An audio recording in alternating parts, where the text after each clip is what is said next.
So we've looked at the first two worldviews. We've looked at materialism, and we've looked at idealism. Now we're going to look at monism.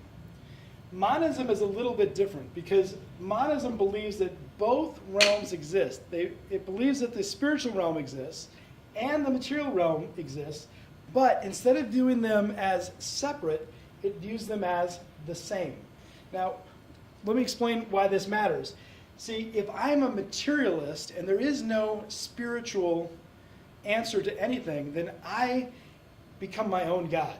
We heard Lawrence Krauss talk about that. If there's no point to the world, then ultimately I make up my own point, which means I am my own God.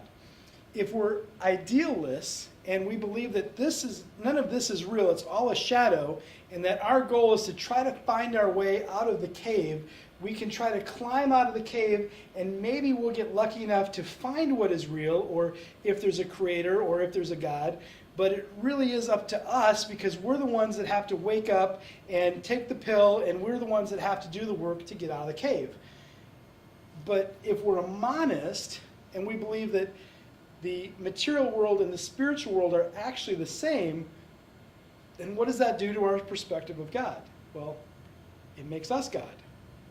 The catch is this. Unlike a materialist who pretty much figures out that they're God right away because there isn't one that exists, a monist believes that they're God, they just haven't figured it out yet. So there's a process to figuring it out. Now, let me explain what that looks like. Now, in the old days, many years ago, we would say that this was a lot like Star Wars, that there was this force of energy that kind of flowed through us. And if we just realized that, Obi-Wan Kenobi never really died, he just kind of became one with the force. That's monism. But there's another movie that's happened more recently that our students can relate to, and that is Kung Fu Panda. See, Kung Fu Panda is the story of a panda that starts by believing idealism, but ends by believing monism.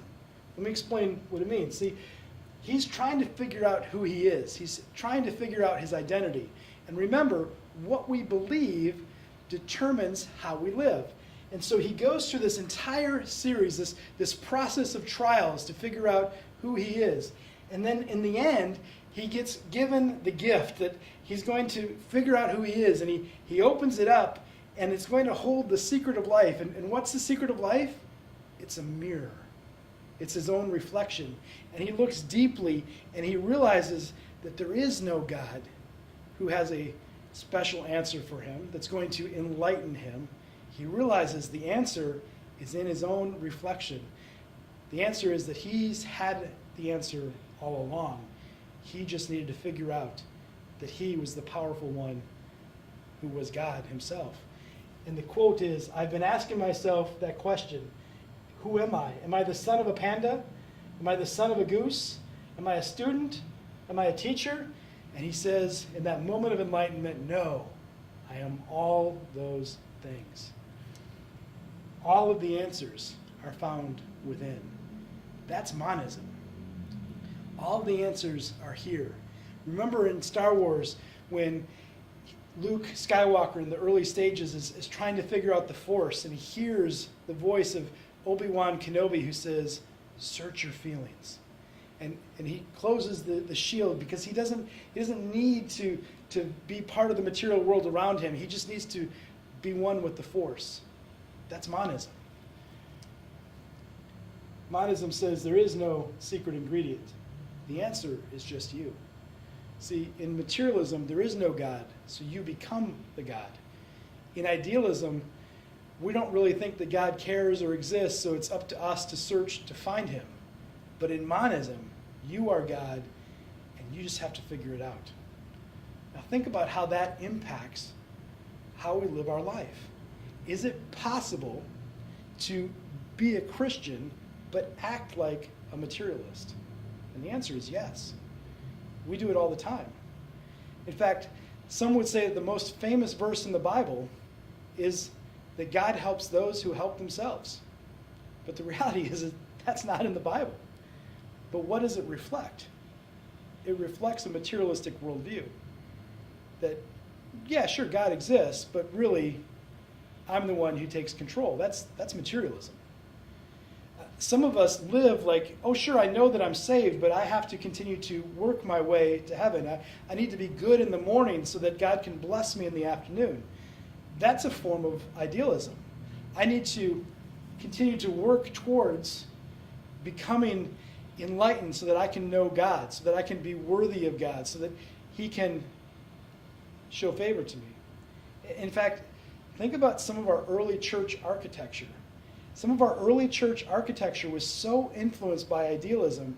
How do we sit in a church? We sit in rows, and we look at the back of people's heads, and there's a pastor or a priest at the front who tells us things, and usually in the old days, there was a rose window from behind that the light shone through, and as some of my students pointed out, now we don't have rose windows, we just have spotlights. But it's actually the symbolism of the allegory of the cave. What about monism? Well, our students have been exposed to monism anytime they watch a Disney movie.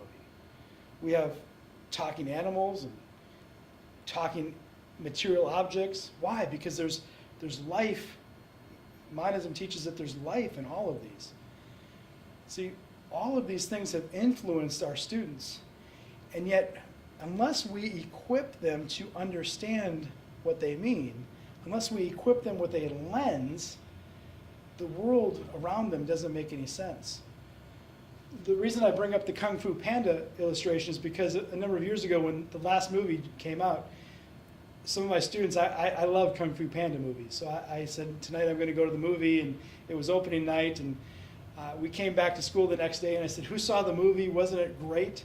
And one of my students said, yes, but you wrecked the movie for us. I said, it was a great movie. How could I have wrecked it? And she said this. She said, as I was watching the movie, I couldn't help myself. But I would say, that's idealism. That's monism.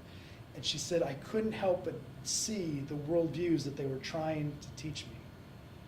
That's a lens. We're equipping our students with a lens to help them make sense of the world. Talk amongst yourselves. Are we equipping in your school, are you equipping your school with a lens or a list? And then we'll come back and we'll talk about the last worldviews.